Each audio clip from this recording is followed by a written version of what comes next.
Bonjour et bienvenue sur cette vidéo. Donc aujourd'hui, je vais faire une explication de comment est-ce que le dispositif ILI fonctionne, mais plus particulièrement comment fonctionne la thérapie fréquentielle et quel est un petit peu le lien entre l'information et la matière.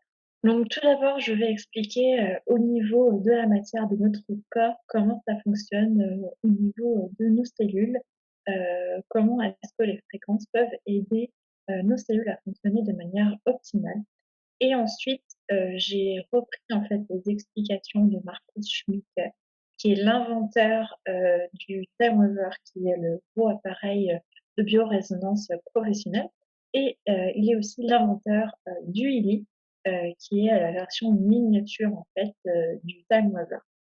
Et donc récemment, il a fait une explication assez claire et concise, de comment fonctionne, le Ikigai et quels sont justement, les rapports entre, la matière et l'information. Du coup, j'ai mes notes à côté, donc je risque de regarder plutôt mon écran, mais voilà, c'est pour vous faire un petit peu un résumé de, comment ceci fonctionne. Alors, je vous invite à prendre des notes et à peut-être revoir, 2 fois, voire 3 fois la vidéo parce que, au début, ça peut être, un peu nouveau et ça peut être compliqué, à comprendre, surtout quand, nos cours de, physique, biochimie, sont un petit peu loin. Mais bon, je vais essayer de faire en sorte, que ce soit quand même assez simple. Donc, c'est parti. Donc, comment est-ce que, ça fonctionne? Donc, comment est-ce que ça fonctionne? Premièrement, je pense que tout le monde est au courant que, notre corps est composé d'organes et les organes sont eux-mêmes, composés de cellules. Pour qu'une cellule fonctionne, en fait, il faut qu'il y ait des nutriments et de l'oxygène, qui rentrent dans la cellule pour pouvoir, la nourrir et qu'ensuite les déchets et les toxines soient rejetés à l'extérieur, de la cellule. Donc le transport justement, de tout ceci se fait via des petits orifices qui sont, au niveau de la membrane cellulaire, donc tout autour, de la cellule. Et en fait, sur la membrane, cellulaire, il y a comme, une électrovanne qui laisse ou pas, rentrer, les éléments et le fait de laisser entrer ou sortir les éléments, ça dépend en fait du potentiel électrique de la membrane. C'est-à-dire qu'il y a une espèce de tension électrique au niveau de la membrane parce que à l'intérieur de la cellule, en fait, la tension électrique est négative, il y a des ions négatifs alors que, à l'extérieur de la cellule, c'est, positif et du coup, la différence entre les 2, ça crée une petite tension et plus cette tension est élevée, plus, justement les électrovannes vont pouvoir s'ouvrir pour laisser passer les nutriments et laisser sortir, les, déchets et nous pensons en fait que les fréquences, du microcourant peuvent moduler justement, ce métabolisme cellulaire et permettre d'augmenter l'efficacité pour que plus de nutriments puissent arriver à la cellule et que les déchets puissent sortir. Parce que si c'est pas le cas, en fait, les déchets vont commencer à s'accumuler à l'intérieur de la cellule. Du coup, il y a une cellule qui va commencer un petit peu à vieillir, à être malade et cetera et si toutes les autres cellules à côté d'elles commencent à faire ça, là, c'est là où on peut avoir des problèmes, on peut avoir des œdèmes, de l'inflammation, ça peut aller, jusqu'au cancer. Donc c'est vrai pour ça qu'il est vraiment hyper important, en fait, d'aller à la source, c'est-à-dire au niveau de nos cellules et de permettre justement, ce métabolisme, d'opérer. Donc voici un petit schéma, comme je l'expliquais tout à l'heure. Là, en fait, on a donc la cellule et donc à l'intérieur, on a ces ions, négatifs et à l'extérieur, les ions positifs et la différence entre les 2, ça donne le potentiel électrique de la membrane. Donc le potentiel électrique optimal, il est de -90 millivolts.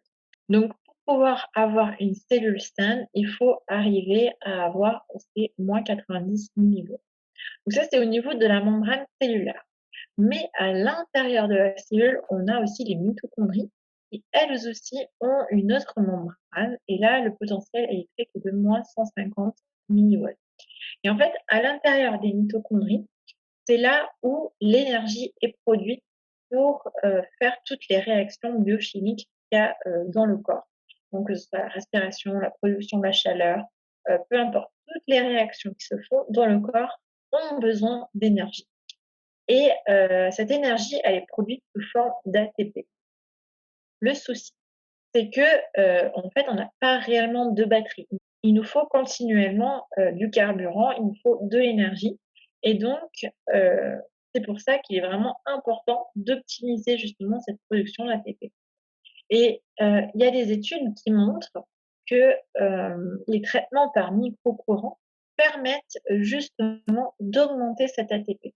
Donc là, on voit que, selon l'étude effectuée, par Myoxgen, l'augmentation de l'ATP se fait jusqu'à 500. Donc ça veut dire qu'on a 500 fois plus d'énergie.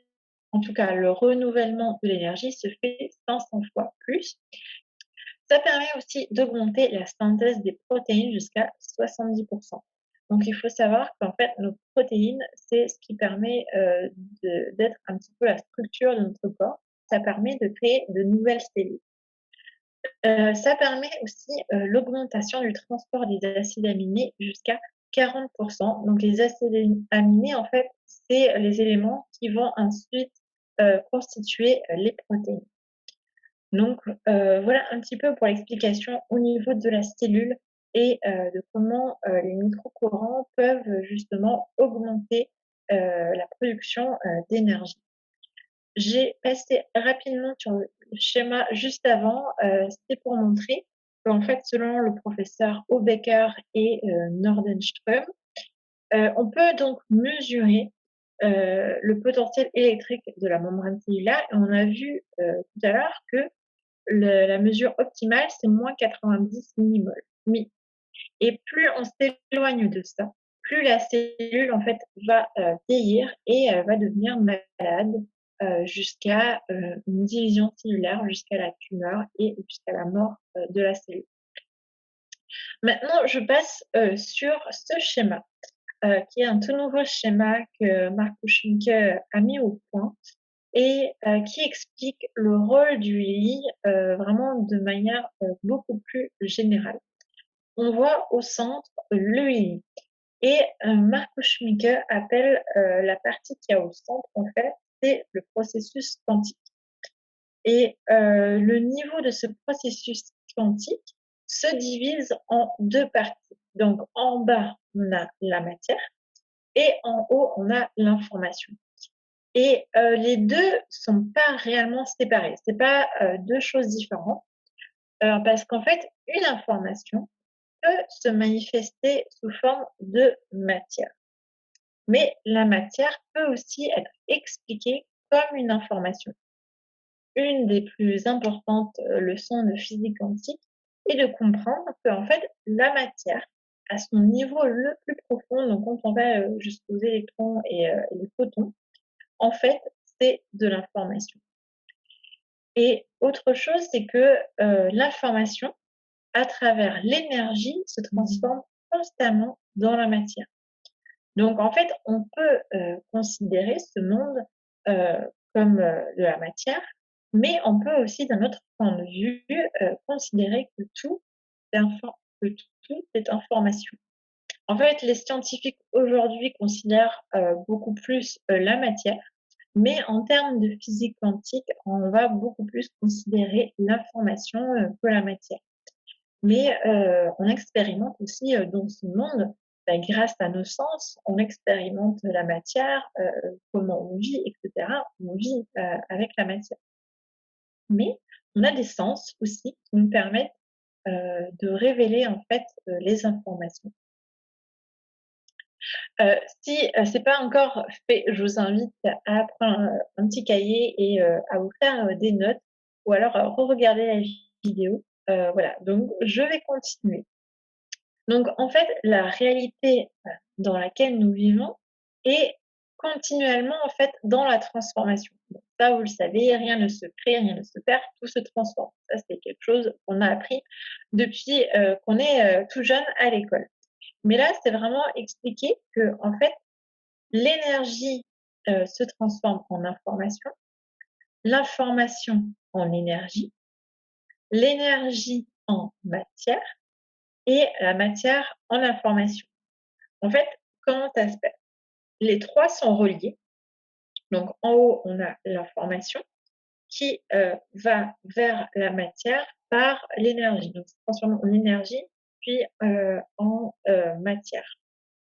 Donc c'est vraiment les principes fondamentaux, de savoir que la matière, l'énergie et l'information se transforment les uns les autres, en tout temps.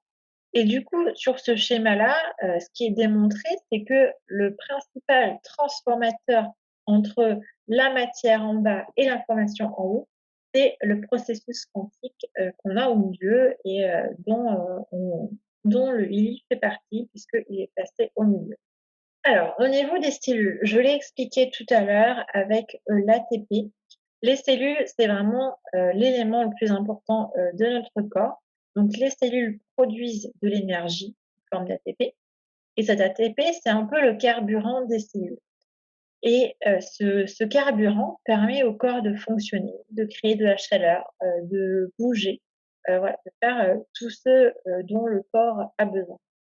Et les cellules peuvent uniquement produire de l'ATP s'il y a un fort potentiel électrique, que l'on a vu tout à l'heure, qui est de -90 millivolts. Donc, tout comme une batterie, la membrane cellulaire, elle a aussi besoin d'une tension. Et c'est la base du fonctionnement de l'élément électrique que nous utilisons. Donc, au-dessus de ça, nos cellules communiquent aussi entre elles grâce aux photons. Donc, c'est ce qu'on voit là sur le schéma. On a ici donc le corps au niveau biomoléculaire, donc au niveau des cellules, mais il y a ici aussi le potentiel de la membrane cellulaire et les biophotons. Donc ces cellules communiquent entre elles grâce aux photons et ces photons ont vraiment un sens biologique particulier puisqu'ils sont appelés biophotons. Et en fait, il s'agit de photons quantiques qui créent une sorte de champ quantique cohérent. C'est un peu comme une aura, comme, un rayonnement. Et bon, faut dire que ça reste quand même du domaine scientifique, mais ce champ quantique, en fait, traverse tout notre corps et contrôle vraiment de nombreux, processus biochimiques et biophysiques. Et ça, c'est le domaine, en fait, visible de notre monde.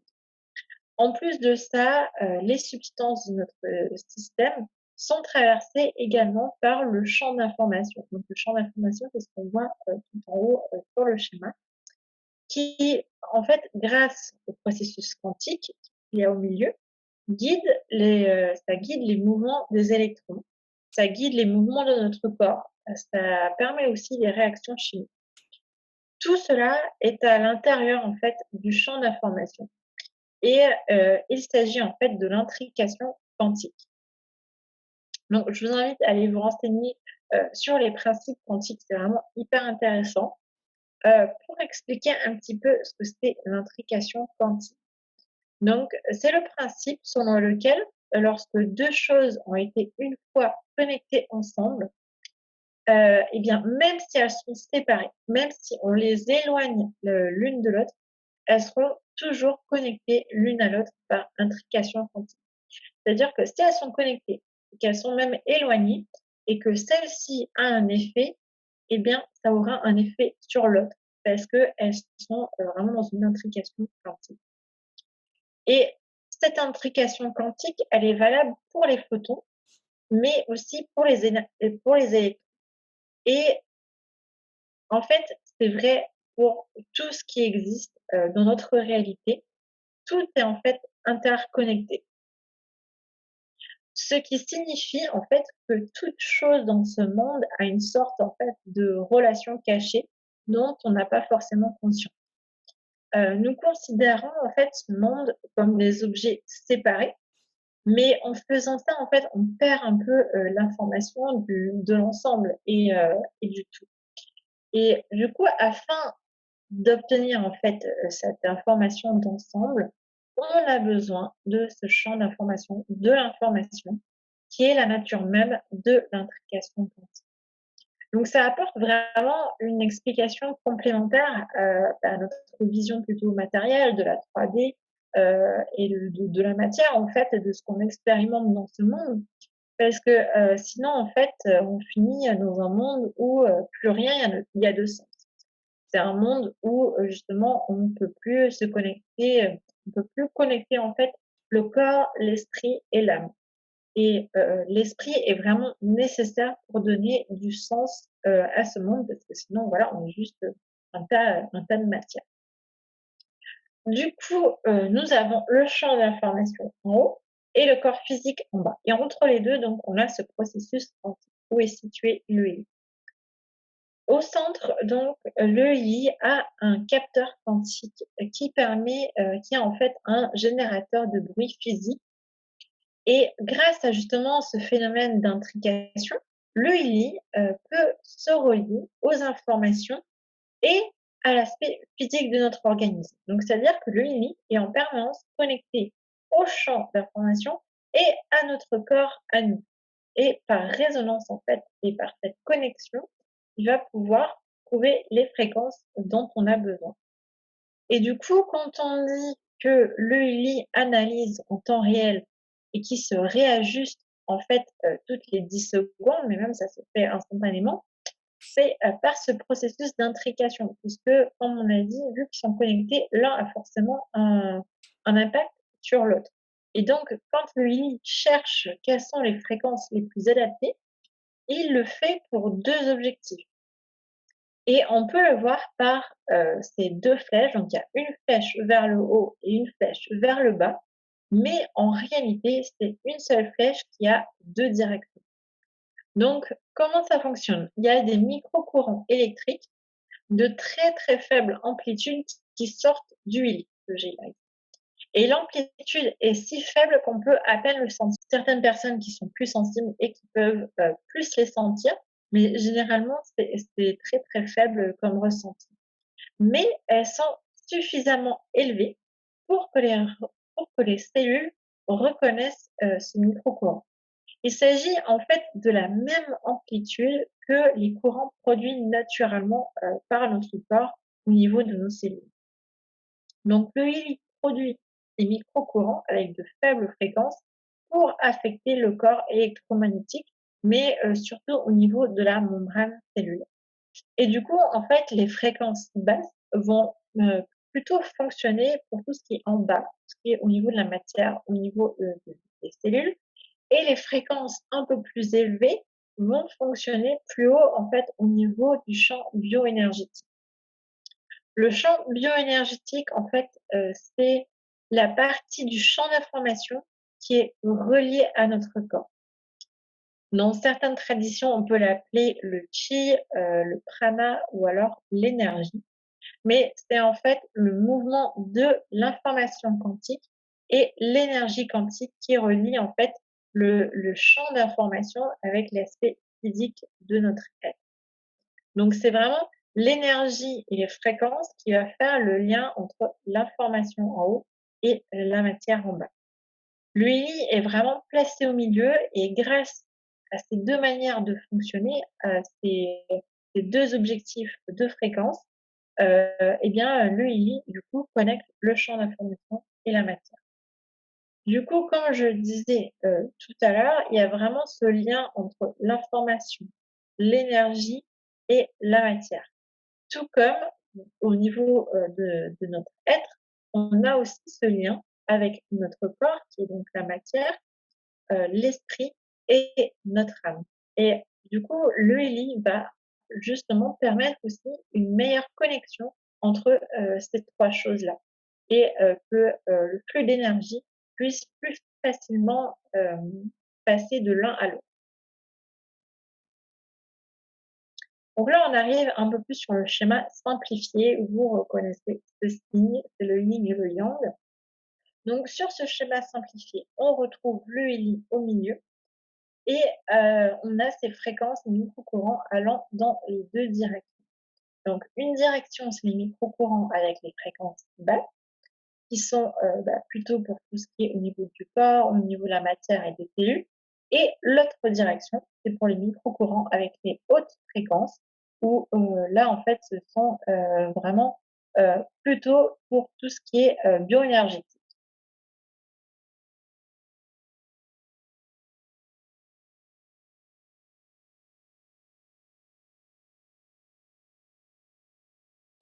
Donc pourquoi ce schéma de yin et de yang? Tout simplement parce que le champ bioénergétique est actif dans l'environnement de la cellule et la cellule est active au sein de l'environnement du domaine bioénergétique. C'est vraiment l'un dans l'autre. Donc comme je disais, ces 2 choses sont pas du tout, différentes. C'est juste que, c'est les 2 côtés, en fait, de la même pièce. Et le symbole est très clair aussi parce que quand on le regarde, on voit aussi ce mouvement de vibration, de fréquence avec, cette vague, au milieu. Alors comment est-ce que la matière et l'information communiquent ensemble? À travers tout simplement, le flux d'énergie. Et ce transfert en fait d'énergie ne peut se produire que par fréquence et amplitude. Donc la fréquence est vraiment, la propriété la plus importante pour que, l'énergie puisse faire le relais entre l'information et la matière. Donc le but en fait de cette science, c'est de connecter le corps, l'âme et l'esprit, tout comme, la matière, l'énergie et l'information sont reliées. Donc voilà un petit peu pour les explications. J'espère que vous avez réussi à suivre et à comprendre. Ça demande un petit peu, voilà, de pratique, de relire, de réécouter. N'hésitez pas à me dire, pour ceux qui connaissent, si j'ai dit des bêtises, normalement non, parce que voilà, je me suis appuyée, exactement, sur ce que, Marc Schmitt, a expliqué. Donc voilà, je suis quand même assez sûre, là-dessus. Mais des fois, ça peut arriver que j'ai des petits, lapsus.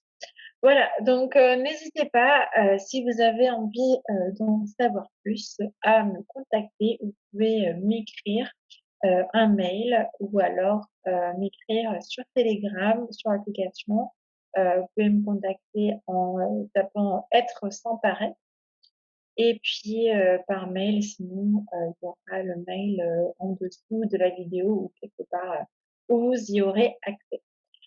Voilà, j'espère que ça vous aura éclairé un petit peu sur ce que le IJ fait et comment ça fonctionne.